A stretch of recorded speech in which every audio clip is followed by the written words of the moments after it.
Hey, what's up, fight fans? Welcome back to Carlo Perusa MMA. I'm Carlo Perusa, and we're keeping that Dana White Contender Series trend going here. We have 5-1 professional mixed martial artist Nick Blue Collar Klein here on the show with us tonight. Nick, so a lot of craziness in your life the past few days. You know, you're taking on Heraldo Souza, very last minute notice, main event of the last week of the Contender Series, and you just found out Monday that this was even happening. Walk me through, what was it like when you got that phone call, or how did you know that this was even a possibility? So the original guy who was supposed to fill in, Wesley Schultz, had a rib injury this past Saturday at our sparring practice, and wasn't going to be able to compete. It just wasn't going to work out well for him. So we called. Me and Wesley have the same manager. We've been training partners for like the past 6 years. We called our manager, Jason House, and we told him that Wesley wasn't going to be able to compete, but that I'm coming right off of an eight-week camp, and I'm about to fight in Iowa on October 12th, but that I'd happily, scratch that matchup and take Wesley's spot on Contenders. We didn't get the fight right then. Jason hung up the phone and said he would do what he could. So Saturday passed, Sunday passed, and then I got a call early Monday morning, I think like 11 o'clock, 10, 11, that they had a different guy they wanted to go with, who had just advanced to 6-0 a couple, a week or so ago. And it looked like my fight with Preston LaGrange in Iowa was going to just continue forward. So I didn't really think anything about it. Just kept doing what I do. A week out, from the fight. That night I was folding laundry downstairs, and my phone had actually died. I plugged my phone in next to my bed. I started hanging up some shirts and stuff. And as soon as my phone lit up, I seen a message from my coach, Jake, and it said, call me. And immediately I had a hunch that it might be something like that, because Jake rarely messages me to call him unless it's about immediate fight news. And I called, he picked up the phone right away, and he said, the guy they were going to go with can't get a visa. He doesn't have enough time. You're in. And I immediately screamed at the top of my lungs, and my family came running downstairs because they thought something dramatic had happened. From there, I asked Jake, when do I leave? Because I know I've got a lot of medicals and stuff to do, and media. I'm sure there was a ton of paperwork, which there has been. I boarded a flight the next day at like 3 o'clock. And here I am in Vegas now. Getting off the plane, landing in Vegas, seeing your name on the iPad, getting in the limo. Yeah. Was that crazy? It was super surreal, especially because it all happened so fast. So it's funny because there's times in the past where my teammate Wesley had actually taken like a short notice fight, and it all happened so quick. There was no time to like overthink anything or get nervous about it. You just got to be in the moment, take the fight and go for it, So I've really just kind of been soaking in everything, getting carted around and hanging out here with my coach, Zach, and really just enjoying the process of going through fight week, and just happy and super fortunate that I got this opportunity, and I really want to make the best of it. So you've been at this journey in combat sports for a little while now, but why did Nick Klein? Why did we go? We can do so many things in this life. Why is being a professional fighter the one we're going with? It's funny, man. I was actually just talking to my coach about it last night at dinner. I'm not one of those guys who is like, oh, this is all I have. This is, if I don't have this, I have nothing. It's really not like that for me. I'm in the laborers union. I pour concrete sun up to sundown. I've got a quiet little house out in the country with the dogs and the kids and the girl and the cute little home. I have all of that shit. What it really comes down to for me at the end of the day is just an endless, bottomless drive for just persevering through something hard and being successful at it, being gritty, being determined, doing things that are hard that people don't like to do. And at the end of the day, I just have a hunger for competition. I really like hand-to-hand competition. Mano y mano, that kind of stuff is just, it's in my blood. I think it's something I naturally was just kind of born with. I think if you watch you fight, if you look at your topology, your sure dog, one thing that screams to me is the well-roundedness. Obviously, you have some finishes with the hands, you have some finishes with some chokes on the ground. You're a very well-rounded mixed martial artist. At what point in your career did you really think, hey, if I want to chase these big shows like the UFCs, the PFLs, whatever, that I need to be as well-rounded as possible? Yeah. It wasn't until I had like my first one or two amateur bouts and really finishing those guys kind of in violent fashion. And then moving to a bigger gym down in Milwaukee. So, my gym is in Milwaukee, but I actually live, a good 45, almost 50 minutes away from there. So I have a lot of time to think and get in my own head and go through mental hurdles and valleys just on my drive to and from the gym. It gives me a lot of time to think. And I'm not making those drives. I'm not spending that time away from my family and kids just to go to the gym and play patty cake with guys in rounds. If I'm going to be gone away from my kids aren't going to have their dad at home. If I'm going to spend this time in my car, putting miles on my car, burning gas, spending all this time at the gym, and taking these little bumps and bruises, these injuries here, these injuries there, that's not going to be for nothing. That's going to be for something I can hang my hat on and look back at for the rest of my life and really, show my kids that, that dad went for his dreams and that they should go for theirs. You've been doing some really big things as a professional mixed martial artist. You've had some great finishes here. One of the fights that I want to talk about is that win over Colin Huckbody. Very good opponent. You're able to finish him with a rear naked choke late in that third round. Walk me through that finish. At what point did you start seeing, hey, I can hit this? Yeah. So it's funny looking back at that fight. I was actually just filling out paperwork for like background stuff for the UFC, and they asked me what my toughest fight was, and I actually chose that fight, and not because it was physically demanding or because it was, like it wasn't for physical reasons. I was coming off of a loss to a tough guy up in Canada, and the fight just didn't go my way. I made some poor choices. He had a good night.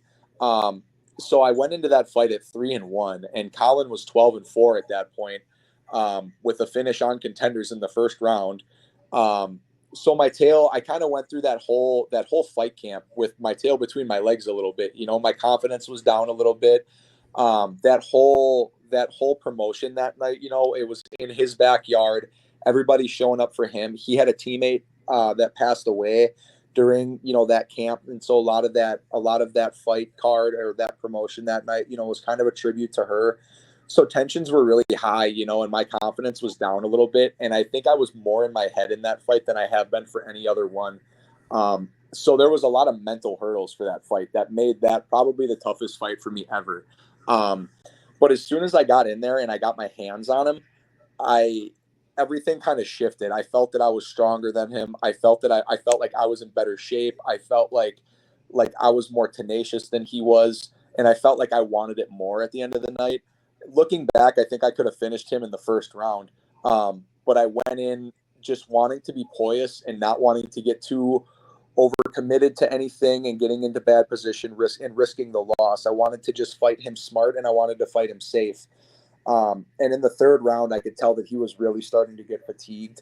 And I landed a couple sharp elbows on him. I split him open a little bit toward the end of the round, probably like the last 30 seconds. And I think that's what really made him kind of try to escape a little more frantically. And that left an opening for what I was, his bread and butter move was an arm triangle. And I'm like, I think I'm going to try and arm triangle him, and I went for the arm triangle, and he turned over real quick to get to kind of base up a little bit. And as soon as he turned over, I slid the rear naked in, and finished the fight. With I think there was like 9 seconds on the clock or something. I remember it happened right as they hit the bell for the 10-second mark, and it was super cool.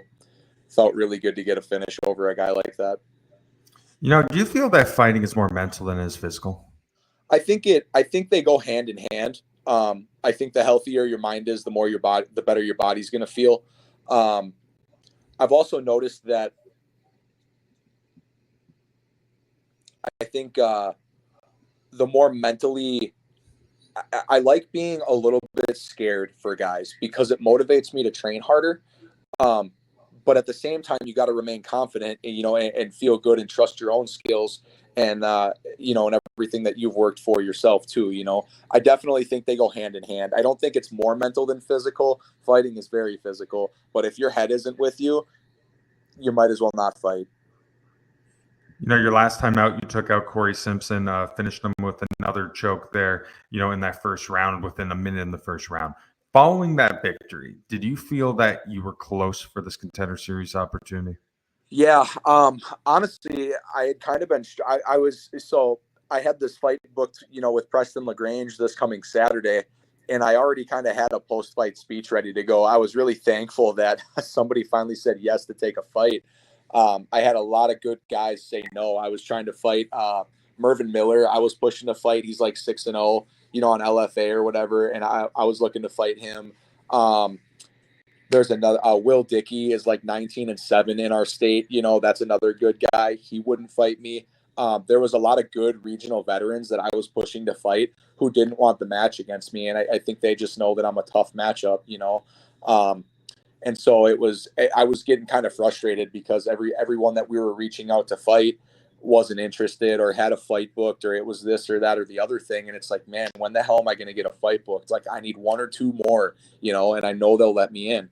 And then Preston and his team finally had agreed for a fight. And I'm like, hell yeah, I'm going to give this one hell. And I'm going to go out and get a finish over this guy. And they're not going to be able to deny me. Maybe I'll get in on the last Tuesday or whatever. And I didn't actually, at the time, I thought there was a few more episodes of Tuesday Night Contender Series. I didn't know that this coming Tuesday is actually the last one. So everything happens for a reason, man. And here I am. Absolutely. So you're coming on for about an 11-month layoff here since the last fight, since the win over Simpson. Was part of that just because no one wanted to fight you? Was it just hard to get a fight? Yeah, there was no injuries in there at all. Obviously I like to take a little bit of time in between each match just because I do I put hard work in for every camp, and I think everybody around me can vouch for that. I go out of my way to put in work on days that I know people aren't are trying to recover or, sitting on the couch. But in that time, I've been training the whole time. I've been sparring the whole time. I've been getting rounds with good guys the whole time. So I don't really think there's going to be like any kind of ring rust or anything like that. I've been very active the entire time, and I've been training the whole time as well. I think so many people watch mixed martial arts in this day and age. It's amazing. The sport has blown up so much. And, I think the casual fan looks at the John Joneses of the world, the McGregors, the Habibs, and they're like, what a great life it is to be a fighter. Like, oh my gosh, this must be amazing. Little do they know, battling it on the regional scene, I think as a mixed martial artist, one of the toughest things anybody on this planet can do.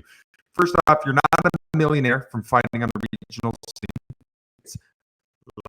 A lot of guys have wives. Then you have to pay to train. You have to get punched in the face and beat up a bunch of killers who want it just as bad as you do. Yep. Yet you do this day in and day out. What has made you keep punching and kicking forward and keep you motivated throughout this journey? I guess the best way I can put it is it just seems to be the best play. It's the only thing that satisfies that, I guess, competitive hunger that just stays alive in me.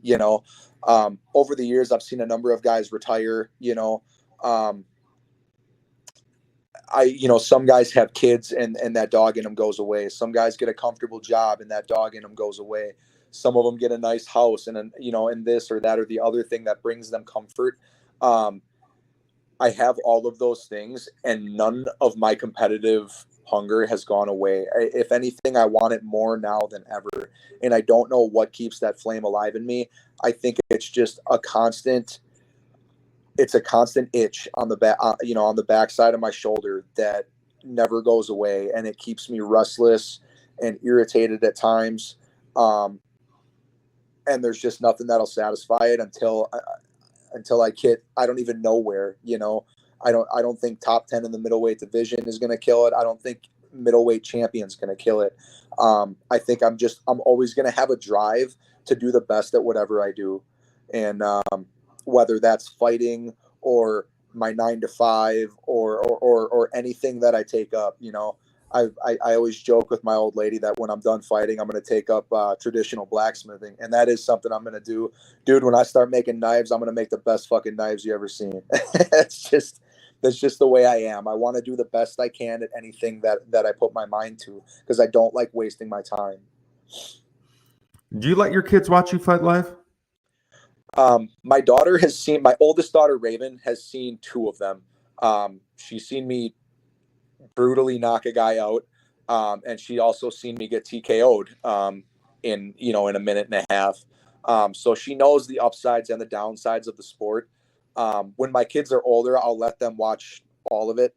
But right now, I've got a 6-year-old, a 3-year-old, and my son is 1.5, and they're really just too young to be watching it religiously like I do.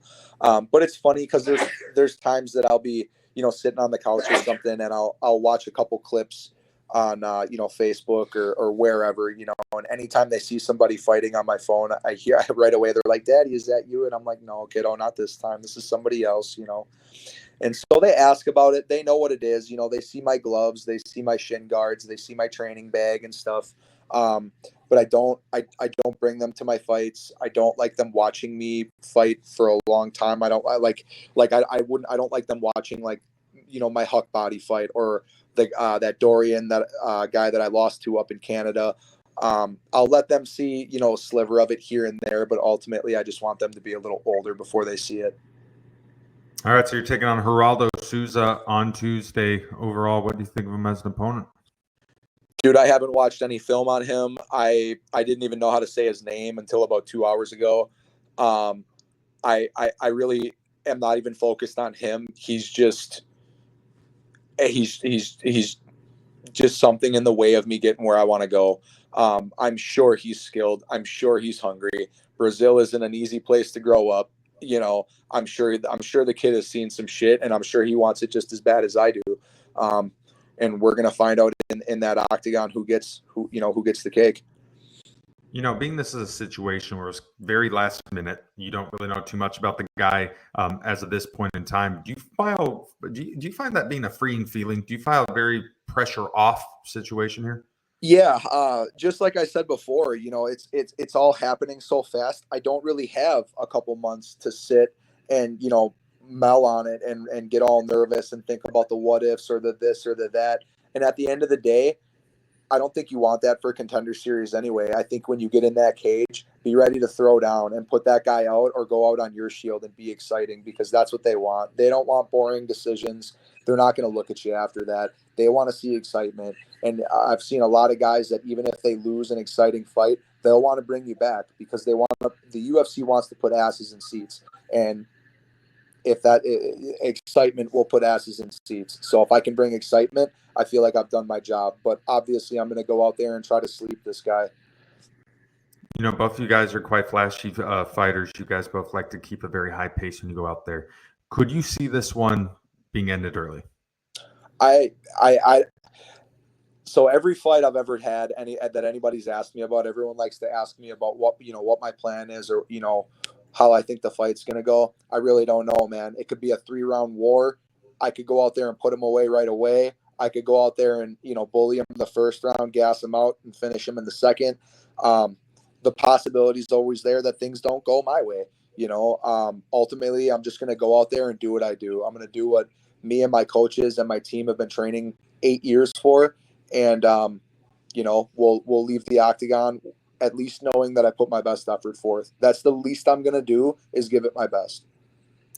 Earlier this season, first week of the season, one of your teammates, your good friends, Wesley Schultz, fought Mansour Abdul Malik. The fight didn't go his way, but he showed a lot. Like, his stock only rose from that opportunity. Obviously, If they called him for week 10, he was doing something right.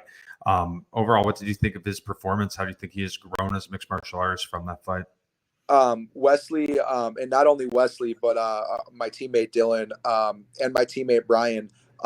We've got a great quad pod of training partners. I think Wesley really gave it his all in there, and did the best he could. Ultimately, he did.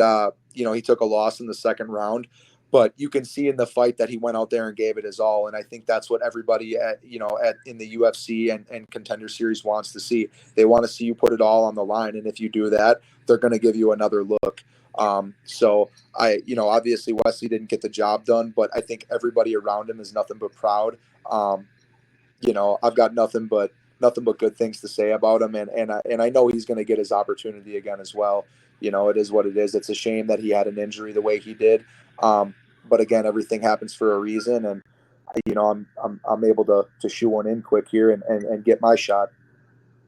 Has he been giving you any tips or advice around Vegas and all the protocols before the Contender or anything? Oh man, I've got a number of, my coach Zach is 5 feet away from me right now. And, he's an 8-fight UFC veteran himself. My teammate Montel Jackson just cracked the top 15. My teammate Cortavius just got in. I'm really close with Alton Cunningham, who fought on Contenders. Ode Osborne I've trained with for a while, and he was on Contenders. I'm surrounded by an environment with people who are, have been, and will be immersed in this culture, and I feel like I belong just like they are or have been or will be. So I don't feel like I'm out of place here at all, and I feel super comfortable with it, with a team around me, making me feel like I should be here. Everybody's given little tips or something, and letting me know what'll happen, or how the staff will be, or who I'm going to talk to for this thing or that. So I really feel right at home. You just mentioned your head coach, Zach. Obviously, Zach Otto, a guy who fought a bunch in the UFC. That gym that you guys have over there at Pure La Vida, I mean, you're just seeing nothing but killers coming. Obviously, yourself, Wesley, Cortavius, Dylan. What is the dynamic like in that gym? How tough are you guys pushing each other? I think we try to get in rounds with each other as often as we can, give each other, as high a percentage as we can. Every Saturday we've got a sparring fight team practice. And you can guarantee that day you're going to leave tired. Majority of Saturdays of the last 8 years of my life, I come home and I sit on the couch. We do, we start practice at 10:30. We're generally done by 12, maybe 12:30. And the rest of that day, like, I go home, I sit in an ice bath, I take a hot shower, and then I do the best I can to be a fun dad for my kids the rest of the day. But at the end of the day, there's just not a ton of energy left once you leave that practice. The rest of your day is all rest. We're constantly giving each other as good a looks as we can, and really just doing the best we can to elevate each other and bring each other all to the highest level we can. Obviously throughout your journey in combat sports, there's been a lot of sacrifice. We talked about it a little bit earlier. There's been a lot of 45-minute drives. There's been a lot going away from your kid, working long hours, having to balance all this out. What would it mean for you to make it to the UFC? It would bring the last 8 years of my hard work to fruition. At the same time, I'm going to get that contract, and then I'm going to have one night of fun.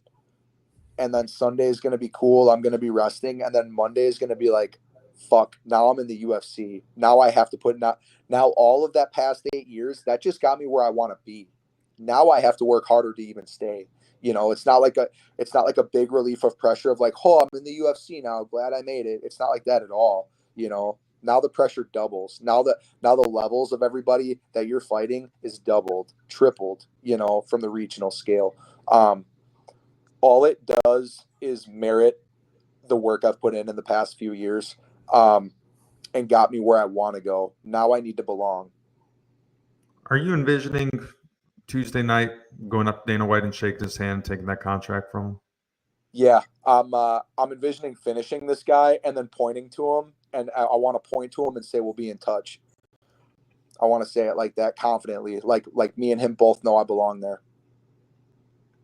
I think that'd be a great way to make a great first impression with the boss man. But last question for you, Nick. In a perfect world, what is the outcome when you take on Heraldo Souza, the Dana White Contender Series Tuesday night?